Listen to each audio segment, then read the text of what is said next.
Namaste. Prayers and meditation. And if we had to give a title to today's prayer, we can call it the source of hope. Hope is the first light that is shown in the darkness of inconscience. We see in Savitri when death has submerged everything into utter darkness. At that point of time, the first torch that Savitri lights up is hope. And the moment hope comes, then death feels a torture and everything begins to change. So it's very important in life to keep hope, because if hope is gone, then actually for that moment, at least from our point of view, everything is gone. Now we must remember that even when everything is gone, there is still someone who is there in the darkness. We may not see, but hope is so important, and the source of hope is neither in humanity, neither in something outside us, neither in all the technological advances.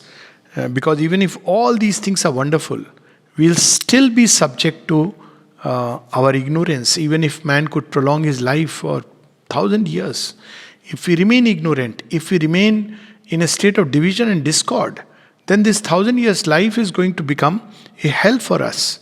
So the source of hope, we shall read. It's a prayer dated January 29th, 1914. January 29, 1914. It is because of thy presence in each being, O divine master of love, that every man, even the most cruel, can be accessible to pity, and that even the vilest respects, as if in spite of himself, honor and justice. So the source of hope is the divine within man.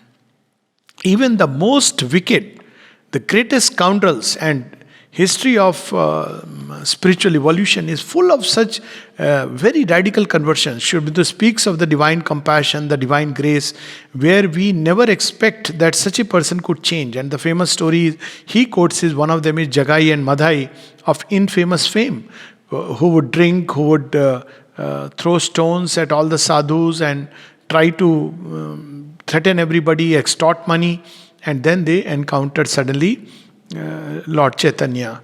And coming in contact with Lord Chaitanya, they undergo a great change.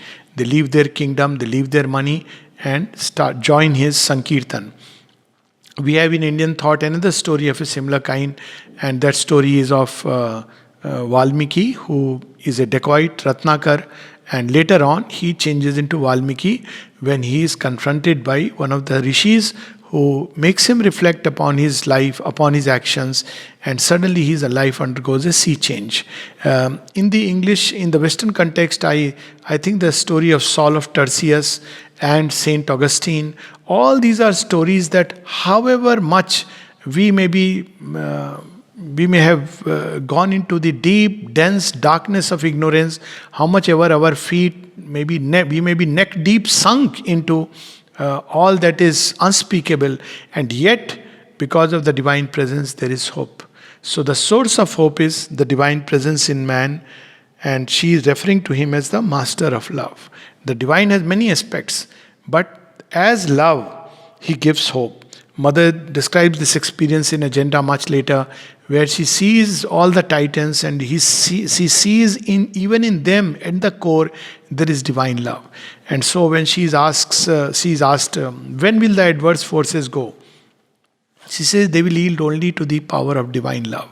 So it is this energy, this force that we have to hold within ourselves. The energy of love we already have, but we have to awaken, we have to refine, we have to purify, get it rid of all the dross of selfishness, petty satisfactions, desires, lust, greed, etc. And then we will see that this energy becomes all powerful. And this is the energy that saves us from evil, and it can even convert the most cruel person. And it is because of this that even the worst of criminals and offender, somewhere he justifies his action. He thinks that what he is doing is justice. So he has respect for honor and justice. At the same time, he accepts when something is done, and he believes somewhere in some kind of a justice, even if that justice he believes he has to met out to others. And he also, there is even in the worst of people, some kind of a sense of self-respect and honor. It is thou who from beyond all conventions and prejudices lightest with a special light, divine and pure, all that we are and all that we do, and showest us the difference between what we realize and what we could be. It is the divine love. The divine love is not bound to any of our, that it's completely non-judgmental. It's not bound to any of our notions of right, wrong, good, evil. It is beyond it. And it has no prejudices. And it pours equal love to all. Only some will open towards it and some are closed towards it. When people are close towards it, still the divine love acts, and sometimes in a tremendous intensity, it can break open the door. But otherwise, that is the only difference between one human being and another. Some are open and some are closed. So when the doors open to the divine love, then we realize it makes us humble. And it makes us realize the big gap that is there between what we are, but at the same time shows us what we could be. Mother says that, we tend to hide our mistakes, our defects, and we try to put off a show. She says the reason is because we do not trust in the grace. And then she says, why we do not trust in the grace? Because we feel that our defects are too much for even the divine grace to handle.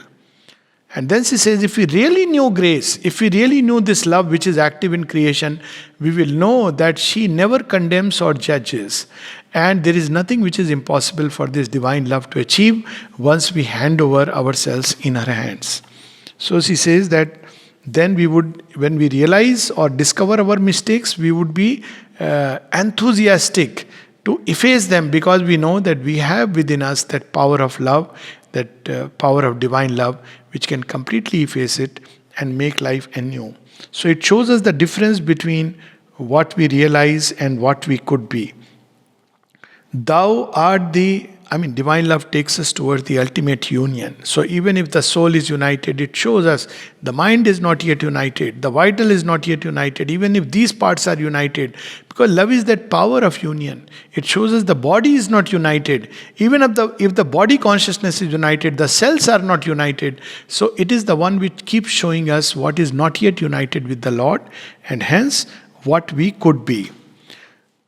Thou art the insuperable limit, opposed to the excess of evil, to the darkness and the ill will. Nothing can go beyond past thee. And if we know how to live in this divine love, to live by this divine love, then there is no ill will, no hatred, no bad will, nothing which can touch us, because he is the insuperable limit. Thou art the living hope in every heart of possible and future perfections. On the contrary, whatever comes and touches this atmosphere of divine love, that's why there's nothing which can, the bhakta, there's nothing impossible, Sri Aurobindo says, for a bhakta, because he's the favorite of the divine, he's the very self of the divine beloved, and he is the favorite of the divine, and he is always surrounded by this love, and even if some bad will comes, it is either changed or it goes back. To thee all the fervour of my adoration. So she is adoring this divine love and invoking its presence in our life. Thou art the door accessible to our conception, which leads towards unsuspected and inconceivable splendours. The splendours which will be progressively revealed to us. It is only when we pass through this door, the door of the heart, the door of the divine love, that there are no limits to our realization. Thou art the door, accessible to our conception. See, when we talk about the impersonal divine, it's something very abstract. The divine without qualities, without form, formlessness, universality, Brahman, all this is beyond the human conception. But when we speak of the divine as being, whom we can love, whom we can relate to as father, mother, brother, friend, sister, child, master, lover, beloved, teacher, so then we discover that he comes very close to us, because that is something we can easily conceive. So she is describing him as accessible to our conception, which leads towards unsuspected and inconceivable splendors. Even though the conception is accessible to us, the door leads us towards things which we had never even imagined, which we had never known could come walking through this door. Because to the one who loves the divine, and for the divine love pouring upon an individual, there is nothing which is impossible. Because all comes ultimately in yoga through identification. And the power that can lead us swiftly towards the identification, towards the union, is divine love. These splendors which will be progressively revealed to us. So this is the door through which we can go towards the great future. And this great future is not just the union of the soul with the divine, not just some experience or realization of the impersonal or the personal or the suprapersonal or all of the transcendent divine, but this power of love will lead us ultimately to an integral union with the divine, not only of the soul but also of the mind, life and body, which is a thing of the future. So we'll read this prayer again. January 29, 1914. It is because of thy presence in each being, O divine master of love, that every man, even the most cruel, can be accessible to pity, and that even the vilest respects, as if in spite of himself, honor and justice. It is thou who from beyond all conventions and prejudices lightest with a special light, divine and pure, all that we are and all that we do, and showest us the difference between what we realize and what we could be. Thou art the insuperable limit, opposed to the excess of evil, to the darkness and the ill will. Thou art the living hope in every heart of possible and future perfections.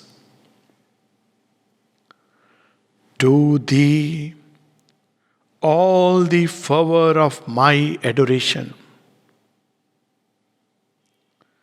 Thou art the door accessible to our conception, which leads towards unsuspected and inconceivable splendors, the splendors which will be progressively revealed to us.